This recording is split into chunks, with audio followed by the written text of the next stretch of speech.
사대라는 지역은 두아디라에서 남동쪽으로 한 48km 정도 떨어진 그런 정도에 위치해 있는 곳입니다. 누디아의 고대 수도였어요, 이 사대라는 지역이. 그리고 굉장히 부유한 도시였습니다. 이 사대는 고레스 왕에 의해서 점령을 당했고, 그리고 나중에 알렉산더 대왕에게 또 점령을 당하고, 또 나중에는 로마에게 점령을 당했던 그런 지역입니다.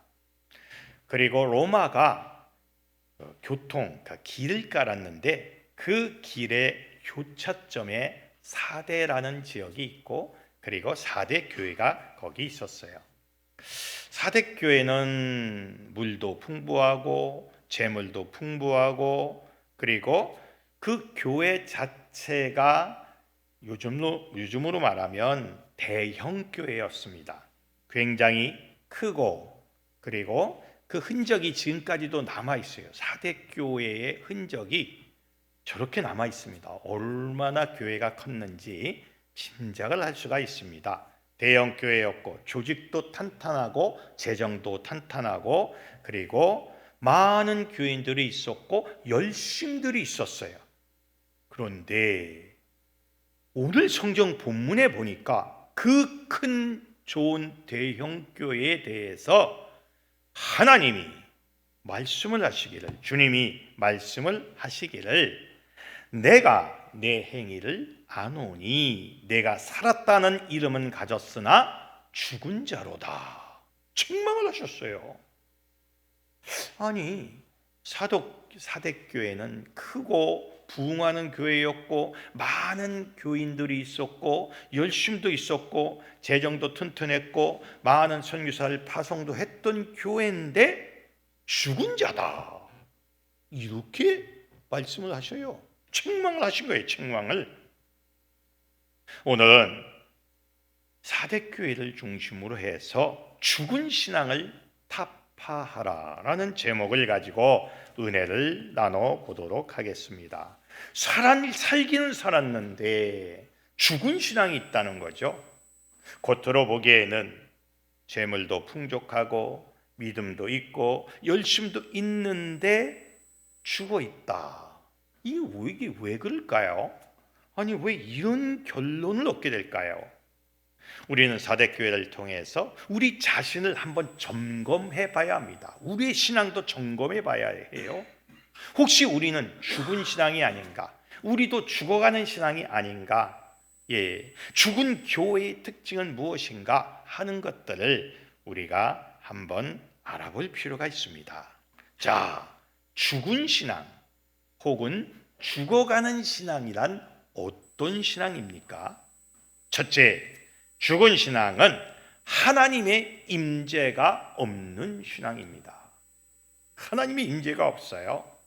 하나님은 아브라함, 이삭, 야곱, 모세에게 자기의 뜻을 이루기 위해서 자기의 삶을 관철시키고 또 섭리를 관철시키기 위해서 직접 임재하셨어요. 하나님의 임재가 없고 하나님과 소통하지 않는 삶, 하나님의 응답이 없는 삶은 죽은 신앙이 될 수밖에 없습니다. 우리는 두 가지 면에서 하나님의 임재를 체험해야 돼요. 첫째는 개인적인 삶과 기도 가운데 하나님의 임재를 체험할 수 있어야 됩니다. 엠마오로 가는 두 제자가 처음에는 몰랐지만은 예수님을 나중에 만나게 되고, 그 예수님이 성경을 풀어주셨을 때에 이런 결론을 얻게 됐어요. 누가복음 24장 32절에 보면, 우리 다 같이 한번 읽어봅시다. 시작. 그들이 서로 말하되 길에서 우리에게 말씀하시고 우리에게 성경을 풀어주실 때에 우리 속에서 마음이 뜨겁지 아니하더냐 하고. 아멘. 처음에는 주님이 누군지 몰랐어요. 그런데 나중에 깨닫게 되는데, 그 주님께서 나타나셔서 성경을 풀어주실 때에 그때 우리 속에서 마음이 뜨겁지 아니하더냐. 말씀을 읽고 말씀을 듣고 그리고 기도하고 묵상하고 사역 가운데 개인적인 삶 가운데에 하나님의 임재, 성령님의 임재가 있어야 된다는 거예요. 개인적으로 내 삶 속에 체험이 있어야 우리가 퇴보하지 아니하고, 그래야 우리 삶이, 우리의 신앙이 메말라가지 않고 앞으로 전진해 나갈 수가 있는 거 아니겠습니까? 예. 우리의 삶 속에, 우리의 기도 가운데에 하나님의 임재가 있어야 된다는 거죠. 그런데 사대교회는 아마 하나님의 임재가 부족했던 것 같아요. 교회는 물리적으로 돌아갑니다. 어느 수준이 되면. 그런 말씀을 해요. 교인이 3,000명 정도가 되기까지가 힘들지 3,000명이 넘어가면 가만 내버려둬도 그냥 돌아간다. 예. 그때부터는 목회자는 관리자만 되면 된다. 관리만 이렇게 해주면은 그냥 돌아간다는 거예요. 예. 자, 사대교회는 대형 교회였고 많은 수가 있었지만 관리 교회였다는 거죠. 그때부터 처음에는 뜨거웠겠죠. 기도도 많이 했겠죠. 그런데 어느 순간부터 사대교회는 개인적인 삶과 기도 가운데 하나님의 임재가 없이 그냥 돌아가는, 사람이 모여 있으면 또 모이게 됩니다. 사람이 있으면 또 사람끼리 모이게 되고, 거기서 사업도 하게 되고, 거기서 인간적인 교제도 하게 돼요.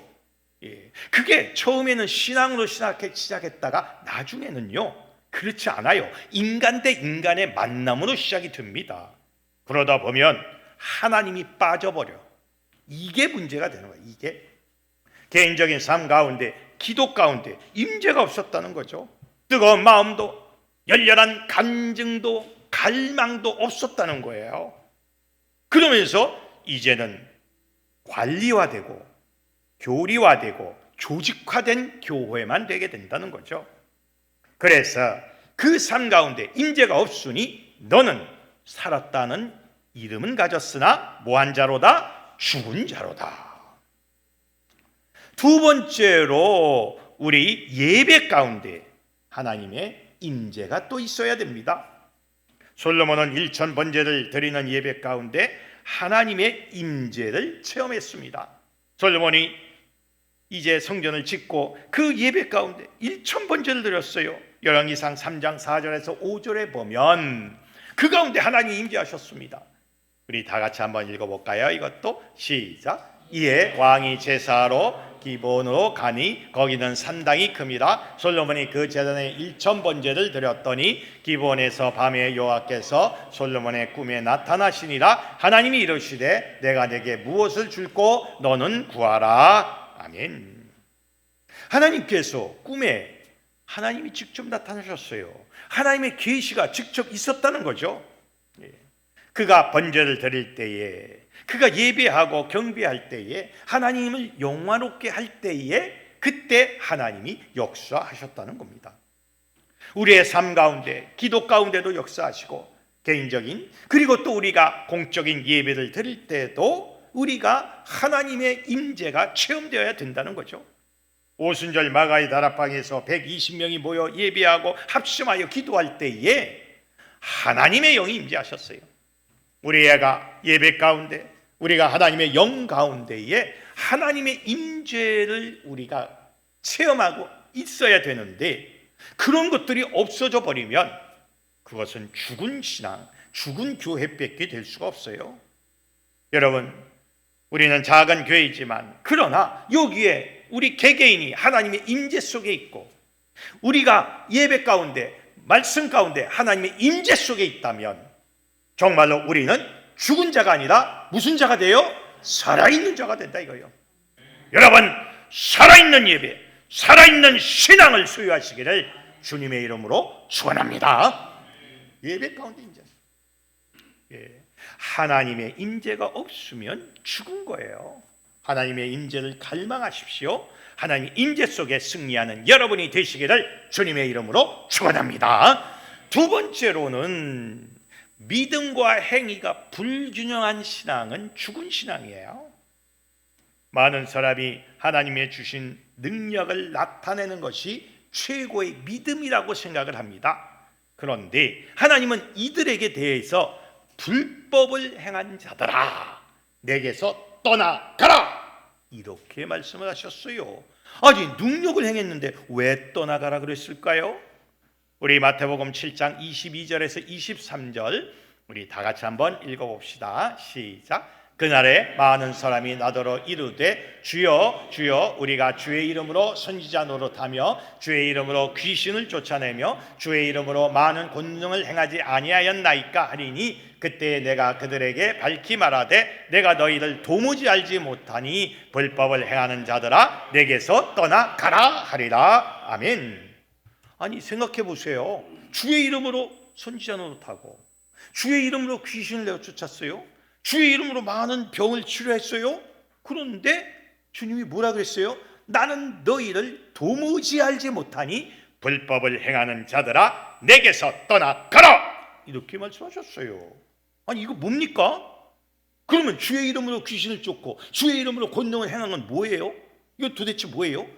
그럼 마귀가 힘을 줘서 쫓은 겁니까? 예. 그러면서 하나님 주님께서 이렇게 말씀하신 후에 뒤이어서 이렇게 말씀하셨어요. 잘 한번 읽어봅시다. 시작. 나더러 주여 주여 하는 자마다 다 천국에 들어갈 것이 아니요 다만 하늘에 계신 내 아버지의 뜻대로 행하는 자라야 들어가리라. 아멘. 보세요.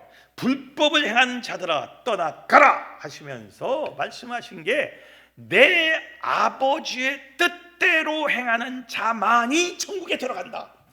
능력을 행하고 귀신을 내어쫓고 예언을 했다고 천국에 가는 것이 아니라 내 아버지의 뜻대로 행한 자만이 천국에 갈 수 있다는 거예요. 그러면 내 아버지의 뜻대로 행한다는 것이 뭡니까? 하나님이 원한 대로 하는 거예요. 그렇죠? 하나님이 원하는 그 뜻이 뭘까요? 그것은 말과 행위가 그리고 삶이 온전해지는 겁니다. 능력만 가지고 천국 가는 게 아니라는 거예요. 내가 믿음대로 행동도 따라와야 된다는 거예요.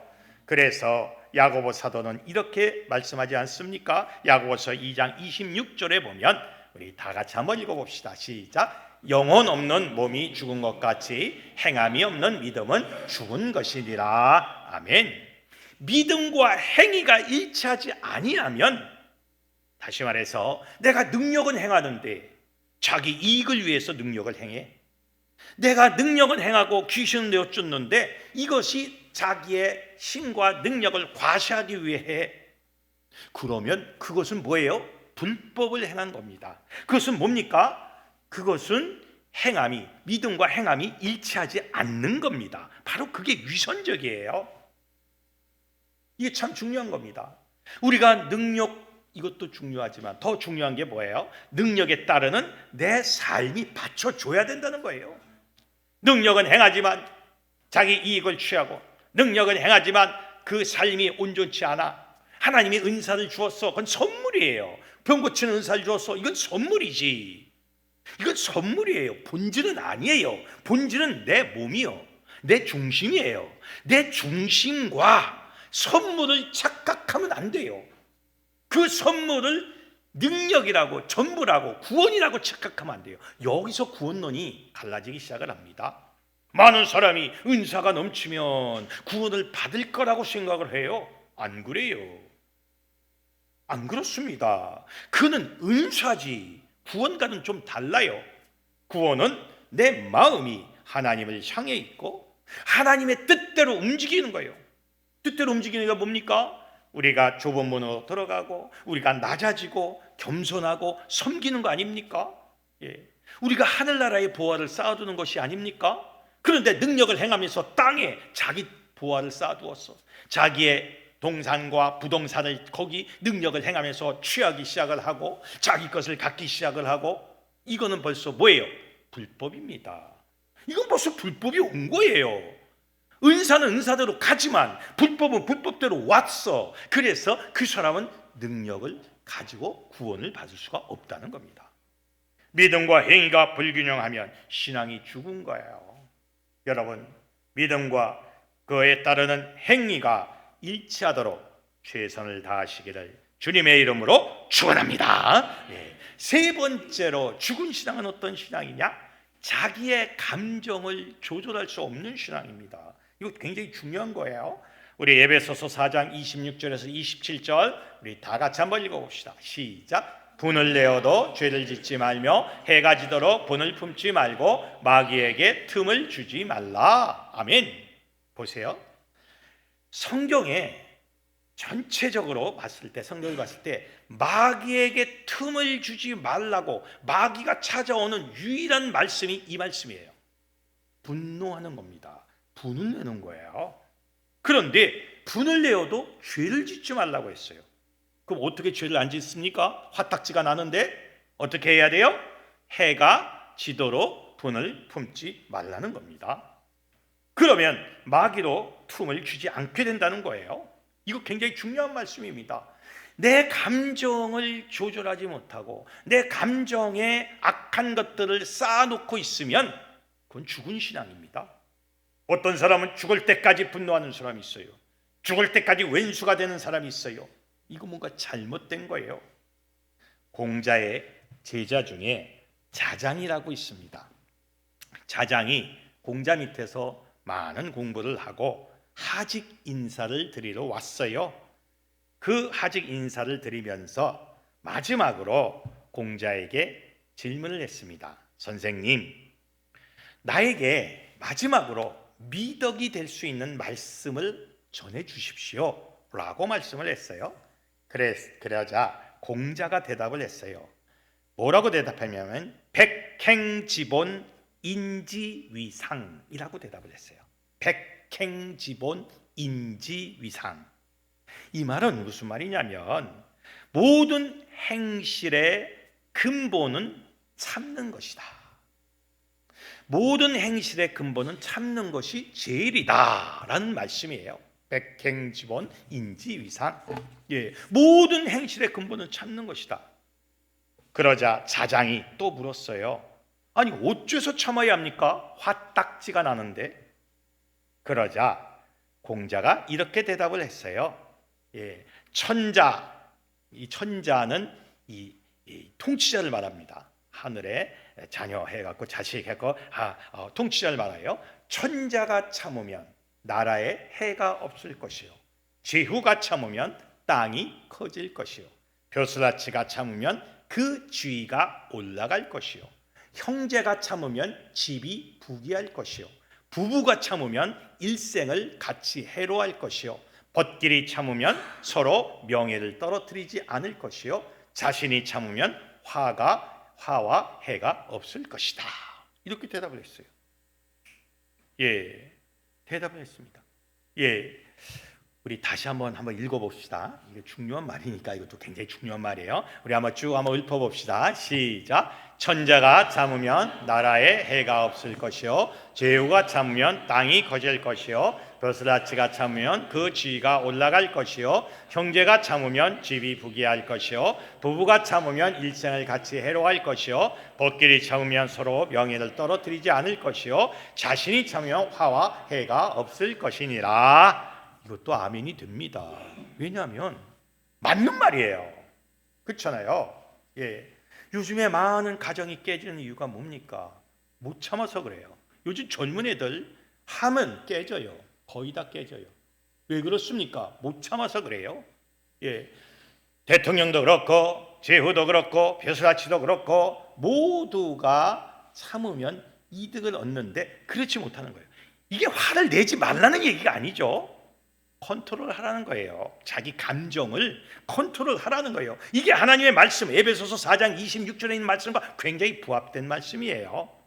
자, 자장이 다시 한번 질문을 합니다. 만약에 참지 않으면 무슨 일이 벌어집니까? 라고 또 한번 물어요. 그때 공자가 또 이렇게 말을 합니다.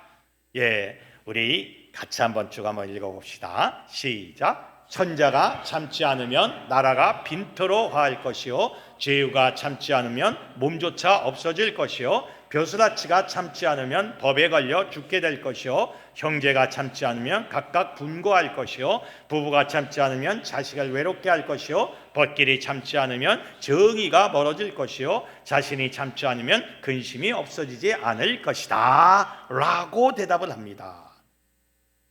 이 맞는 말씀이에요. 오늘 성경에 보면 우리가 화를 안 낼 수가 없죠. 그런데 그 화를 컨트롤할 수 있어야 돼요. 그걸 조절하지 못하면 그때부터 누가 와요? 마귀가 온다 이거예요. 마귀가. 이게 문제예요. 예, 우리가 마귀로부터 틈을 주는 유일한 길이 감정입니다. 여러분, 마귀는 우리의 감정을 먹고 와요. 감정을 먹고 우리 안에서 삽니다. 분노, 미움, 시기, 질투, 교만, 이걸 먹고 사는 거예요. 여러분, 외형적으로 나쁜 짓 했다고 마귀가 오는 게 아닙니다. 사람을 찔러 죽였어요? 간음을 했어요? 뭘 했다고 마귀가 오는 것이 아니라 더 중요한 건 뭐예요? 내 마음이에요. 내 마음속에 있는 감정입니다. 이 감정을 컨트롤하지 못하면 그때부터는 내 신앙 자체가 마귀로 인해서 죽어버리는 신앙이 돼요. 여러분, 우리의 감정을 조절할 수 있게끔 믿음으로, 신앙으로, 기도로 조절할 수 있게끔 최선을 다하는 여러분이 되시기를 주님의 이름으로 축원합니다. 예, 이게 중요한 거예요. 네 번째로, 죽은 신앙은 어떤 신앙일까요? 자신의 의의를 드러내는 신앙입니다. 바리새인과 서기관들은 그들의 특징이 있죠. 자신의 의의를 드러내는 거였어요. 그걸 주님이 가장 싫어했었습니다. 가장 싫어했어요. 마태복음 6장 2절에 보면 구제할 때 외식하는 자가 사람에게서 영광을 받으려고 회당과 거리에서 하는 것 같이 너희 앞에서 무엇을 불지 말라? 나팔을 불지 말라. 이미 자기 상을 받았다. 이 바리새인들은요, 사람이 많이 모이는 시장바닥 입구에 구제할 것을 잔뜩 쌓아놓고 나팔을 불었어요. 뚜뚜뚜뚜뚜. 그러면 사람들이 구제하는구나 몰려오기 시작을 합니다. 그러면 자, 여러분 줄 서시오 하고 다 하나씩 나눠줬어요. 그걸 주님이 보셨어요. 아주 싫어하셨어요. 저들은 자기 상을 받았다. 저 구제는 죽은 거다.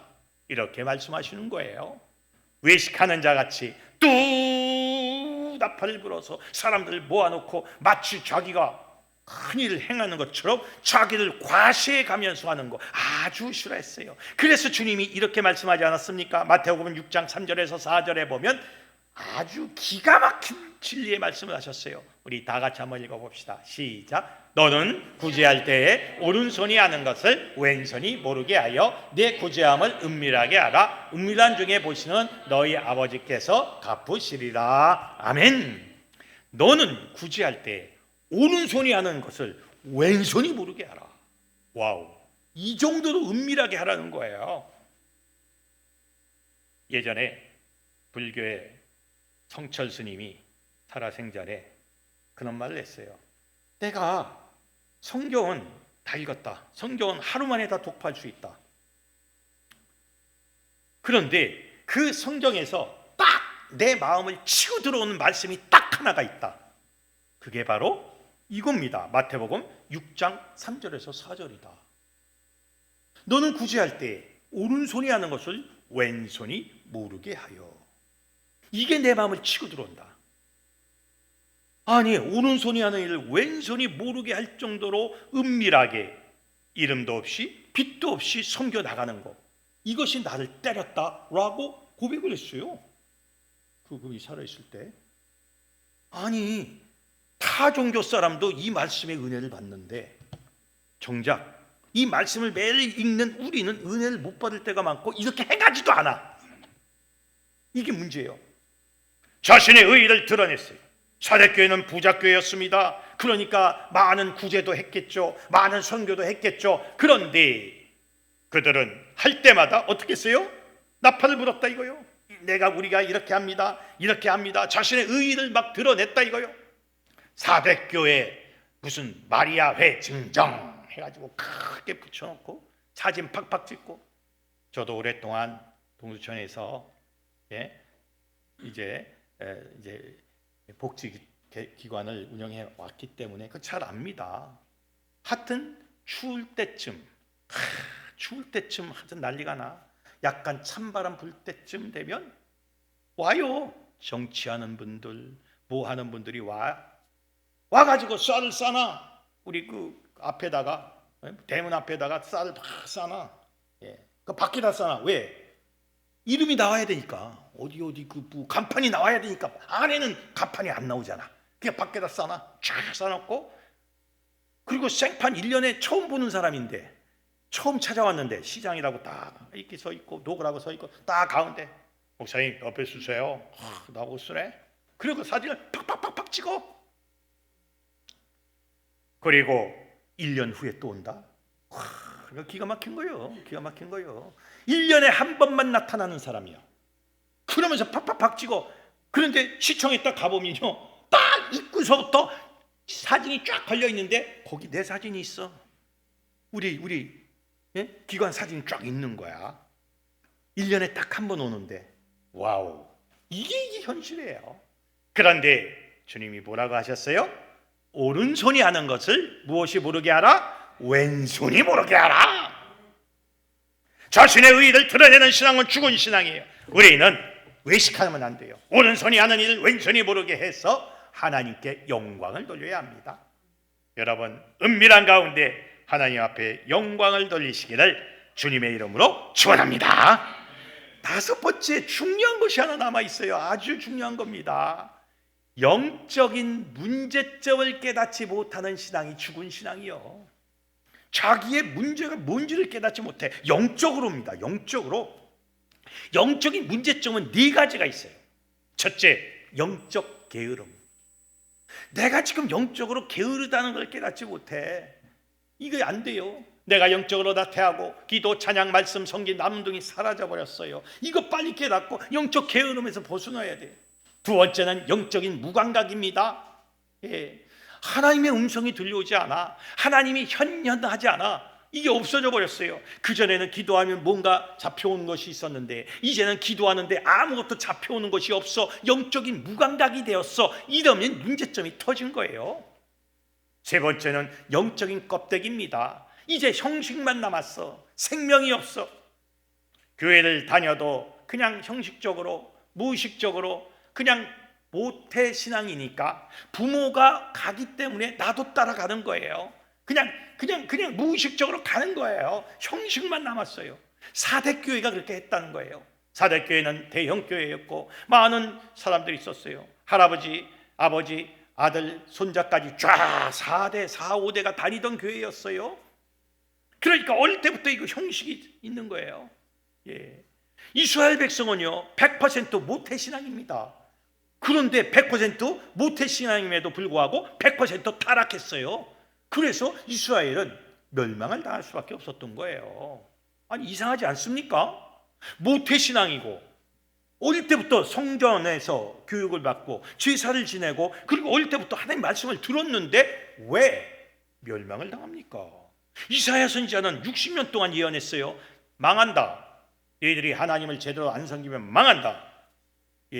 예레미야는 41년 동안 예언했어요. 망한다. 하나님을 섬기지 않으면 망한다. 에스겔은 22년 동안 예언했어요. 망한다. 너희가 섬기지 않으면 망한다.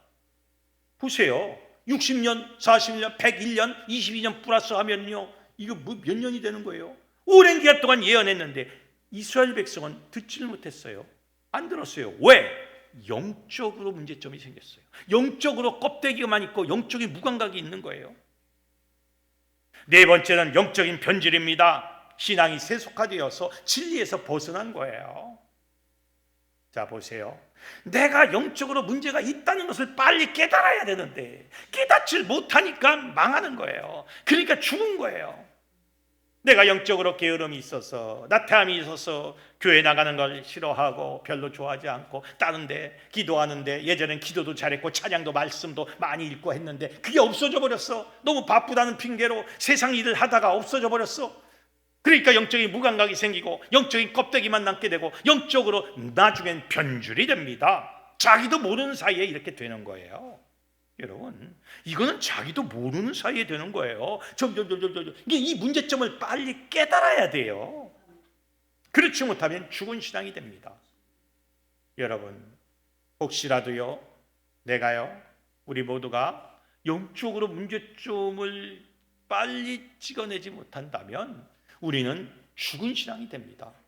영적으로 게으른 것, 다시 부지런함으로, 영적으로 무감각한 것을 감각적으로, 영적인 껍데기를 벗어버리고 알맹이로, 영적인 변질을 다 벗어버리고 진실된 신앙을 가지고 있어야 돼요. 영적인 문제점을 깨닫지 못하는 게 죽은 신앙입니다. 여러분, 영적으로 깨어있어서 살아있는 신앙인이 되시기를 주님의 이름으로 축원합니다. 5가지입니다. 언제 이 죽은 신앙이 되는가? 5가지예요. 우리 쭉 한번 읽어봅시다. 시작. 하나님의 임재가 없는 신앙, 믿음과 행위가 불균형한 신앙, 자기의 감정을 조절할 수 없는 신앙, 자신의 의의를 드러내는 신앙, 영적인 문제점을 깨닫지 못하는 신앙, 이 5가지가 죽은 신앙이에요. 지금 사대교회에 대해서 하나님께서, 주님께서, 성령님께서 이렇게 지적을 하는 거예요. 너희는 살아있다는 얘기는 듣는지 모르지만 실제적으로 뭐한다? 죽은 자로다. 그러면서 대안을 제시합니다. 오늘 성경 본문에 보니까 3가지 대안을 주님이 제시를 합니다. 이 대안대로 살아야 다시 살지, 그렇지 않으면 죽는 거예요. 그대로 지옥 가는 거예요. 어떻게 죽은 신앙을 극복할 수 있습니까? 오늘 성경 본문에 요한계시록 3장 2절에 우리 다 같이 한번 읽어봅시다. 시작. 너는 일깨어 그 남은 바 죽게 된 것을 굳건하게 하라. 아멘. 너는 일깨어. 일깨어라는 말은 명령형입니다. 깨어라, 그런 뜻이에요. 그 헬라어 그리스어 본문에는 명령형으로 되어 있어요. 근데 우리는 서술형으로 지금 번역을 했어요. 아닙니다. 너는 깨어라.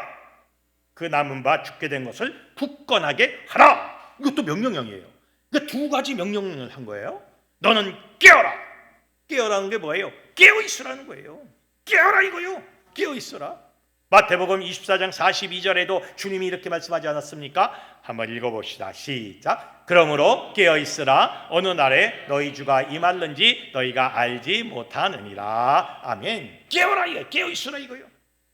자, 깨어 있으라. 깨어라는 뜻이 뭡니까? 깨어라는 뜻은 영적 경각심을 가지고 그리고 정신 차리고 있는 상태로 있으라는 뜻이에요. 그래서 이 깨어라, 깨어 있으라는 말은 4가지를 함축하고 있습니다.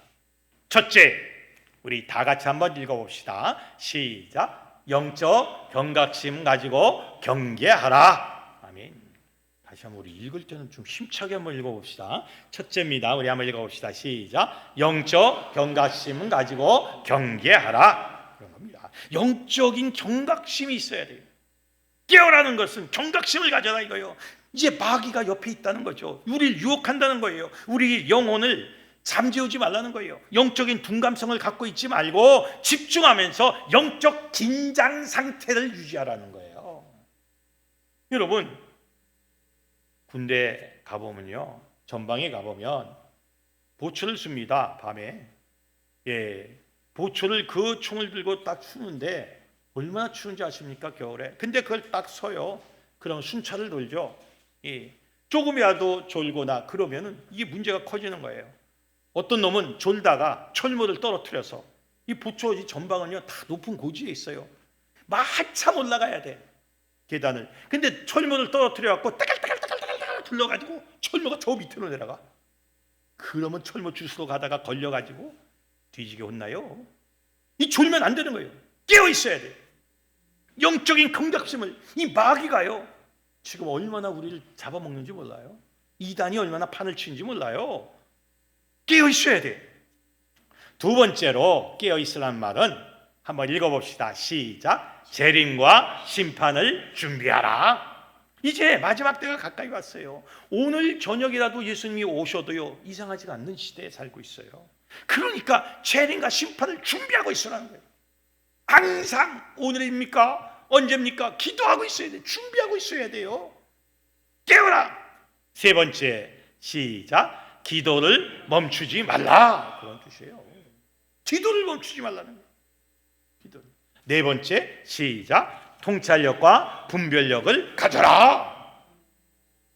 우리가 시대를 분별하고 세상의 흐름, 지금이 어느 때인가 분별하고 거기에 대한 통찰력을 가지고 어리석음에 빠지지 않고 영적으로 현명하게 판단하라는 거예요. 분별하라는 거예요. 굉장히 중요한 겁니다. 이게 깨어있는 거예요.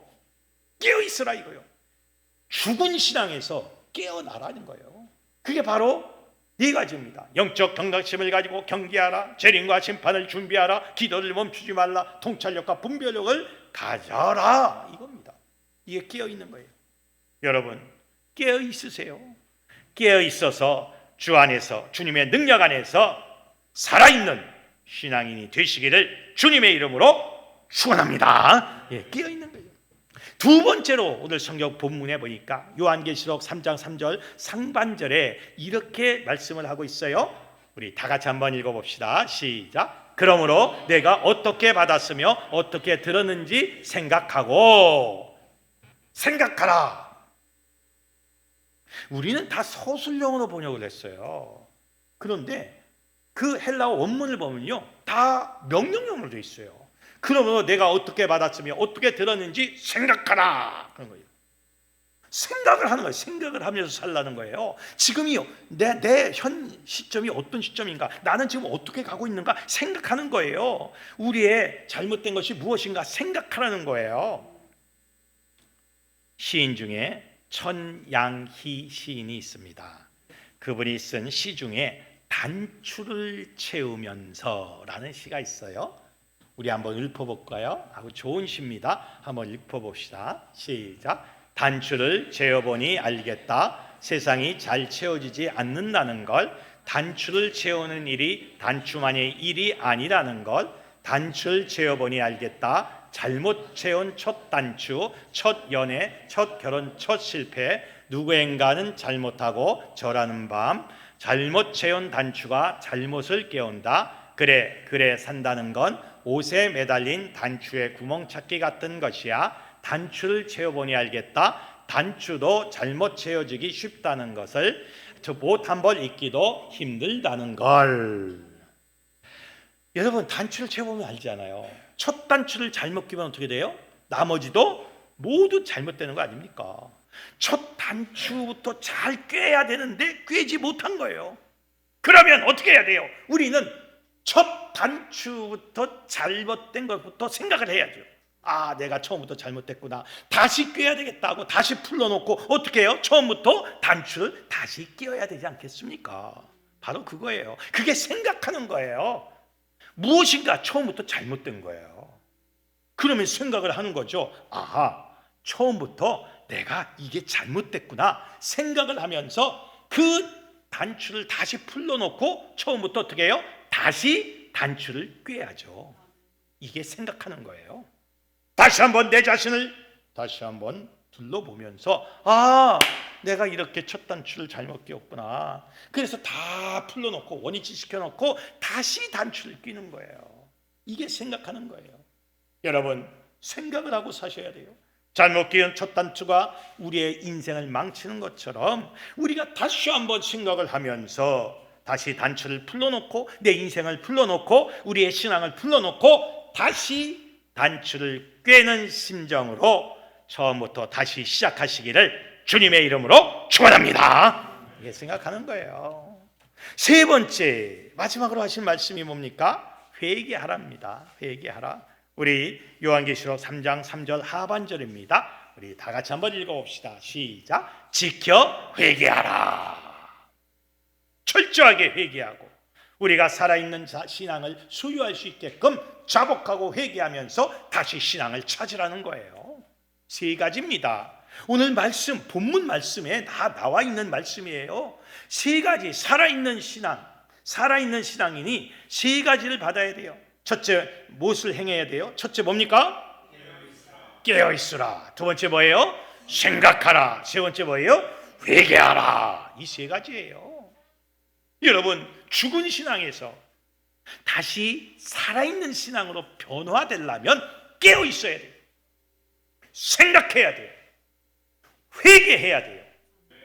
이 세 개를 행해야 다시 살아있는 신앙인이 될 줄로 믿습니다.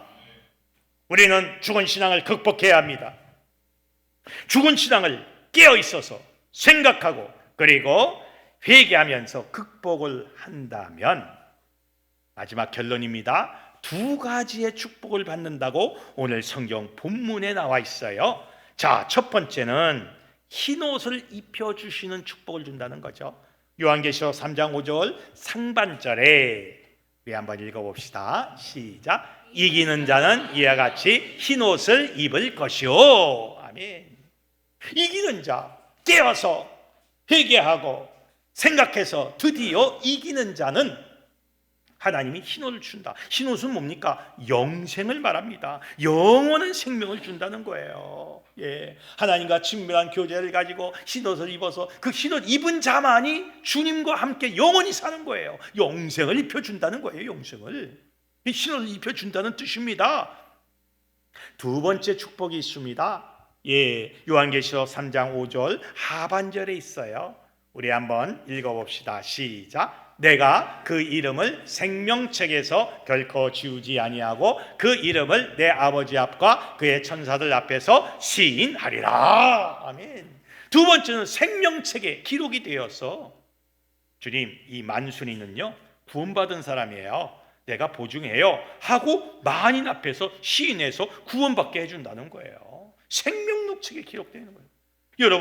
여러분의 이름이요 하늘나라 생명록책에 기록이 안 돼 있으면요 여러분 구원받을 수 없어요. 구원 못 받아요. 오직 거기에 기록된 사람만이 구원을 받습니다.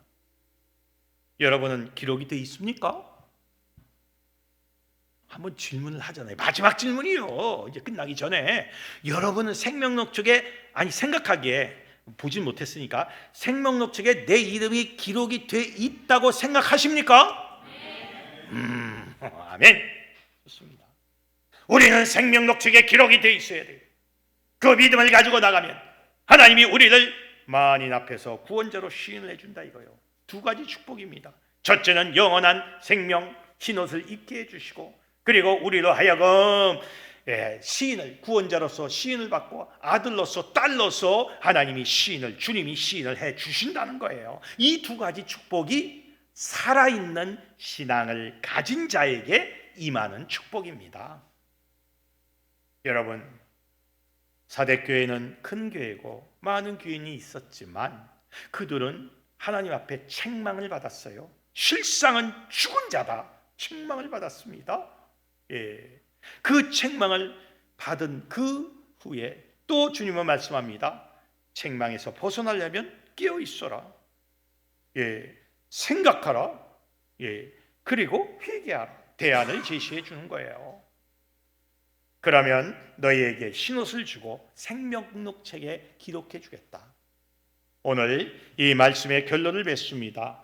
우리는 죽은 신앙에서 살아있는 신앙인이 되어야 할 줄로 믿습니다. 우리가 다시 깨어 있어서 다시 주님 앞에 나아갈 수 있는 힘을 얻어야 돼요. 많은 수가 있는데 구원을 받지 못하는 교회와 적은 수가 있지만 다 구원받는 교회, 하나님 편에서는 어디에 손을 들어주시겠습니까? 이건 참 중요한 문제입니다. 우리 교회는 비록 부족하고 연약하고 또 수도 적지만 이분들이 우리에 있는 모든 성도님들이 다 구원을 받아서 하늘나라에서 다시 만나게 된다면 얼마나 기쁘겠습니까? 살아있는 신앙인이 되시기를 주님의 이름으로 축원합니다.